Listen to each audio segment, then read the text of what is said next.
Moisés en este capítulo número 14 de Génesis nos relata acerca de una guerra entre 4 reyes y 5 reyes.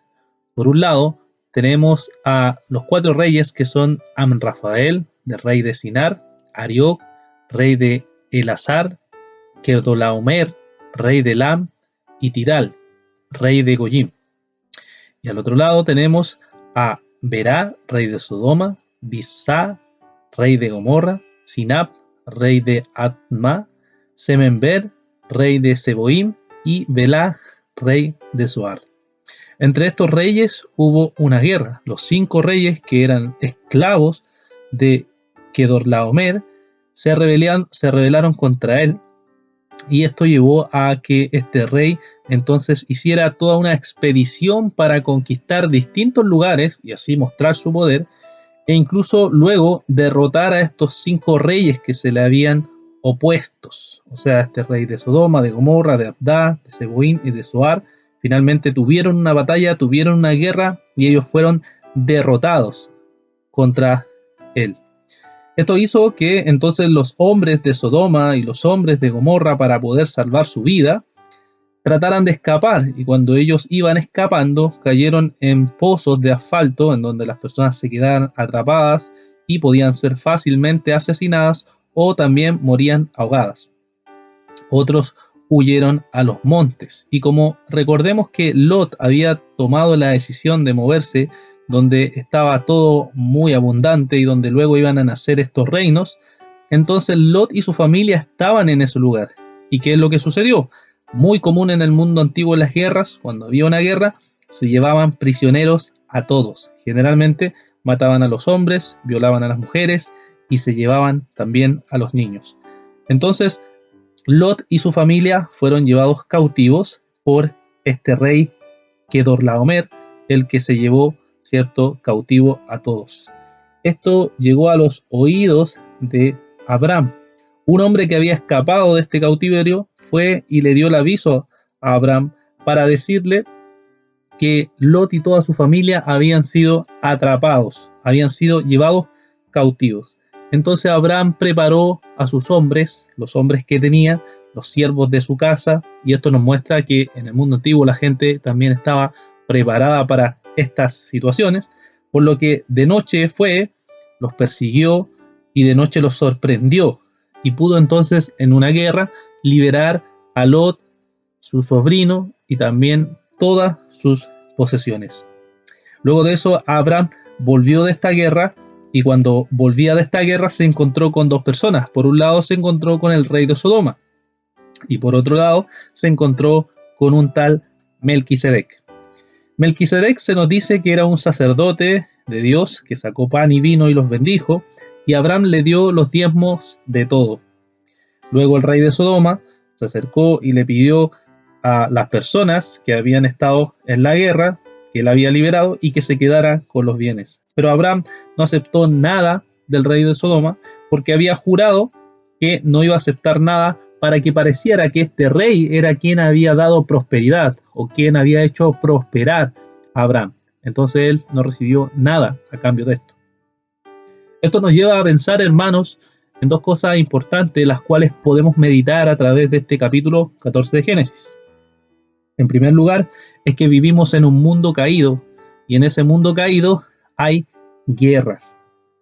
Es cierto que hay personas que les gusta pensar románticamente o de forma idealista en un mundo pacífico y en un mundo sin guerras. Creo que todos anhelamos eso. Sin embargo, como vivimos en un mundo caído, en donde hay maldad, en donde hay pecado, entonces las guerras se manifiestan constantemente a través de todos los siglos de la humanidad. Podemos ver que han existido guerras. Y en ocasiones esas guerras lamentablemente han alcanzado a familiares o a personas que queremos o a personas que han estado cerca del lugar y han sido afectadas por esas guerras. Entonces la pregunta que se ha hecho el cristianismo o la tradición cristiana a través de los siglos es ¿qué hacer?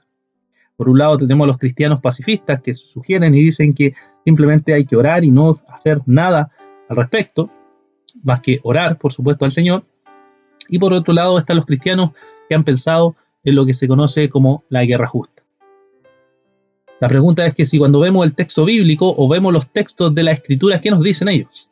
Y aquí podemos ver un claro ejemplo que no podemos simplemente orar al Señor. Es bueno orar al Señor frente a las guerras para que el Señor haga justicia, para que el Señor actúe, pero no podemos simplemente hacer eso, sino que también debemos actuar. Y es por eso que ha nacido la idea de la guerra justa, actuar en defensa de los más débiles, actuar en defensa de aquellos que están siendo dañados, específicamente en este caso de Abraham, de su familia. Abraham va, toma a sus hombres y va a liberarlos. Él toma esta determinación de ir a liberar a Lot y a su sobrino. Podría fácilmente haber dicho, bueno, qué pena, falleció o van a matarlo, vamos a orar. No, lo que hace Abraham es ir. Y asimismo nosotros, hermanos, nosotros vamos cuando se trata de algo defensivo. ¿Qué haríamos nosotros? ¿Los liberaríamos? ¿Simplemente nos quedaríamos de manos cruzadas? Estos pasajes nos muestran que no, que debemos, hermanos, pensar en que la legítima defensa tiene su contexto en donde podemos actuar.